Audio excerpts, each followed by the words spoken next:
주님께서 여러분과 함께 마테오가 전한 거룩한 복음입니다.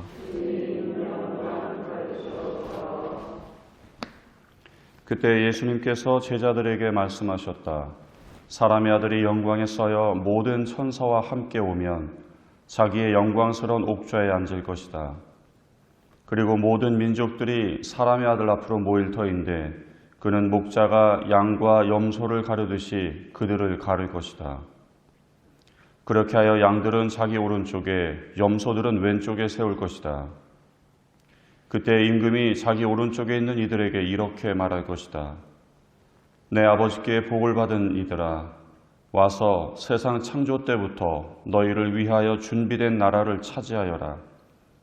너희는 내가 굶주렸을 때 먹을 것을 주었고 내가 목말랐을 때 마실 것을 주었으며 내가 나그네였을 때에 따뜻이 맞아들였다. 또 내가 헐벗었을 때 입을 것을 주었고 내가 병들었을 때 돌보아 주었으며 내가 감옥에 있을 때 찾아주었다. 그러면 그 의인들이 이렇게 말할 것이다. 주님, 저희가 언제 주님께서 굶주리신 것을 보고 먹을 것을 드렸고 목마르신 것을 보고 마실 것을 드렸습니까? 언제 주님께서 나그네 되신 것을 보고 따뜻이 맞아드렸고 헐벗으신 것을 보고 입을 것을 드렸습니까? 언제 주님께서 병드시거나 감옥에 계신 것을 보고 찾아가 뵈었습니까?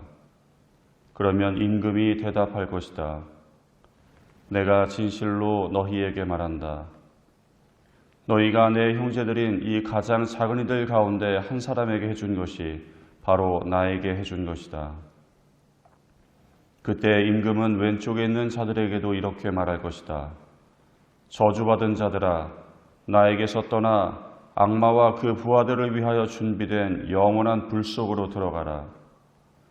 너희는 내가 굶주렸을 때 먹을 것을 주지 않았고 내가 목말랐을 때 마실 것을 주지 않았으며 내가 나그네였을 때 따뜻이 맞아들이지 않았다. 또 내가 헐벗었을 때 입을 것을 주지 않았고 내가 병들었을 때와 감옥에 있을 때 돌보아 주지 않았다. 그러면 그들도 이렇게 말할 것이다. 주님, 저희가 언제 주님께서 굶주리시거나 목마르시거나 나그네 되신 것을 보고 또 헐벗으시거나 병드시거나 감옥에 계신 것을 보고 시중 들지 않았다는 말씀입니까? 그때 임금이 대답할 것이다. 내가 진실로 너희에게 말한다.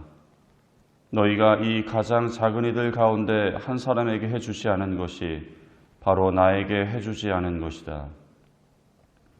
이렇게 하여 그들은 영원한 벌을 받는 곳으로 가고 의인들은 영원한 생명을 누리는 곳으로 갈 것이다. 주님의 말씀입니다.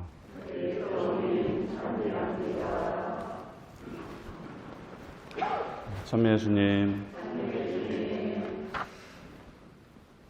우리가 약자들을 좀 괴롭히면 안 되나요? 아니면 가난하고 힘없는 사람들을 좀 업신여기면 안 되나요? 왜 안 되죠? 그래도 좀 될 것 같은데. 나보다 약하고 나보다 좀 힘이 없고 뭐 그런 사람들 좀 무시하거나 업신여겨도 되지 않나요? 그렇게 내가 하고 싶은 대로. 안 되는 이유가 뭐죠? 뭐라고 생각하세요? 양심. 뭐 양심 없을 수도 있잖아요. 예? 예? 방향이 틀어진다고요. 예. 그렇죠. 제가 너무나 어리석은 질문을 드렸죠, 사실. 근데 생각해 보면, 뭐 동물들을 보면 힘센 녀석이 대장 노릇하면서 다 차지하거든요. 먹을 것도 좋은 부위 제일 먼저 먹고, 힘없는 녀석은 마지막까지 기다리다가 남아있는 찌끄러기 같은 거 먹는단 말이죠. 그런 거 보면서 저 나쁜 대장놈 같으니라고 이렇게 우리 욕하지 않잖아요. 그런데 왜 인간에게 있어서만은 좀 그렇게 자연의 법칙대로 힘센 사람이 약한 놈한테 좀 못되게 굴거나 그러면 안 되는 건지, 그건 누가 정한 건지. 만약에 앞으로 힘센 사람들이 너희들은 다 내 앞에서 꼼짝하지 마, 물론 과거에 그런 소위 왕이라고 하는 그런 존재들이 그랬던 것 같이 보이지만, 왕들도 무조건 자기 멋대로 하진 못했거든요. 우리가 그렇게 약하고 또 가난하고 소외된 이들을 함부로 해서는 안 되는 이유는 바로 하느님 때문입니다. 오늘 우리가 제1독서와 복음 말씀에서 명백하게 들었던 것처럼, 세상에서는 그게 사회적 약속이니 여러 가지로 이렇게 표현할 수 있겠죠. 법이니 어쩌니 이렇게. 그렇지만 명백한 것은 그것의 전제는 하느님이시라는 거예요. 이것이 하느님의 법이라는 것이죠. 법이라는 표현은 좀 딱딱하니까 이것이 하느님 아버지께서 자녀들인 사람들에게, 자녀인 인간에게 바라는 거죠.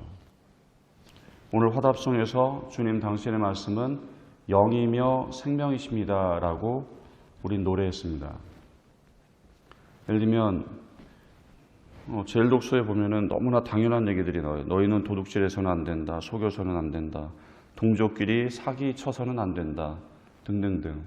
어쩌면 이 세상 모든 국가에서도 이러한 것들은 법으로 정해져 있단 말이에요.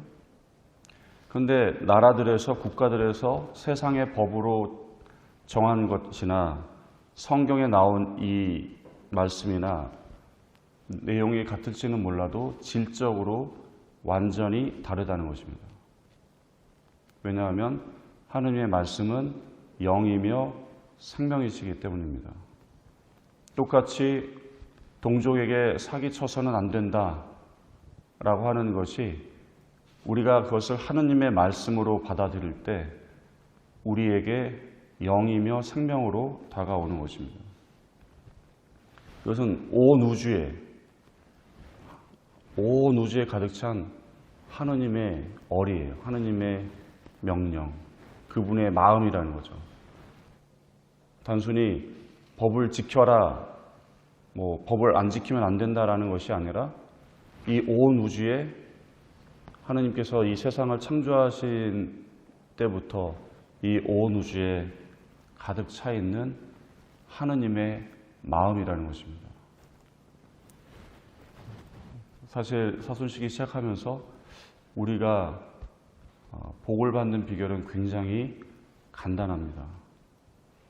오늘 하느님께서 제1독서 혹은 복음 말씀에서 우리에게 가르쳐 주신 것처럼, 내 앞에 놓인 게 두 개일 때 내가 무엇을 택할 것인지, 그것에 따라서 복과 축복과 생명의 길로 갈 수도 있고 저주와 죽음의 길로 갈 수도 있다는 것입니다. 너무나 간단해요.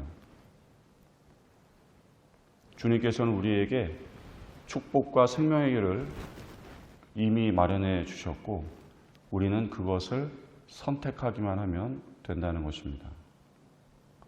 이 사순 시기 동안은 어제 말씀드린 것처럼 우리가 우리 앞에 놓여 있는 축복과 생명을 선택하는 그런 훈련, 그런 수련을 보다 더 열심히 하는 시기입니다. 온 우주에 가득 차 있는 하느님의 마음을 우리의 마음으로, 단순히 지키지 않으면 야단 맞으니까, 지키지 않으면 처벌받으니까 지키는 것이 아니라, 그것이 온 우주에 가득 찬 하느님의 아버지의 마음이기 때문에 우리는 우리 앞에 놓인 축복과 생명의 길을 걸어가야겠습니다.